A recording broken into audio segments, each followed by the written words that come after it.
തള്ളിത്തുറന്ന തെരുവ് നായ്ക്കൾ എത്തിയപ്പോൾ മദ്രസ വിദ്യാർത്ഥിനി രക്ഷപ്പെട്ടത് തലനാരിഴയ്ക്ക്. കൊണ്ടോട്ടി തറയിട്ടാലിലാണ് സംഭവം. രാവിലെ 6:30യോടെ മദ്രസയിലേക്ക് നടന്നു പോവുകയായിരുന്നു 14-കാരിയായ വിദ്യാർത്ഥിനി. തെരുവ് നായ്ക്കൾ കൂട്ടത്തോടെ ആക്രമിക്കാനെത്തിയപ്പോൾ കല്ലെറിഞ്ഞെങ്കിലും നായ്ക്കൾ പിന്തിരിഞ്ഞില്ല. തുടർന്ന് സമീപത്തെ വീട്ടിലേക്ക് ഓടിക്കയറിയാണ് രക്ഷപ്പെട്ടത്. ഓടുന്നതിനിടെ ഗേറ്റ് അടച്ചെങ്കിലും അത് തള്ളിത്തുറന്നാണ് നായ്ക്കൾ എത്തിയത്. ഇതോടെ വിദ്യാർത്ഥിനി ഓടി വീടിനുള്ളിലേക്ക് കയറുകയായിരുന്നു. പ്രദേശത്ത് തെരുവ് നായ്ക്കളുടെ ശല്യം ഏറിയിട്ടുണ്ടെന്ന് നാട്ടുകാർ പറഞ്ഞു. Air 1 news, Kondotty.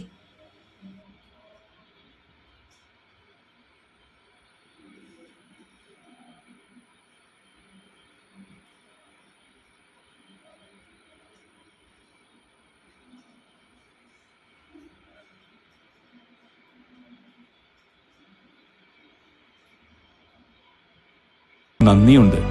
ഇന്നോളം എത്തിയ ഞങ്ങളുടെ ഈ സുവർണയാത്രയിൽ നിങ്ങളുടെ ഓരോ ആഘോഷങ്ങൾക്കുമൊപ്പം ഞങ്ങളെയും ചേർത്ത് നിർത്തിയതിന്. Beauty mark gold and diamonds, specially for U.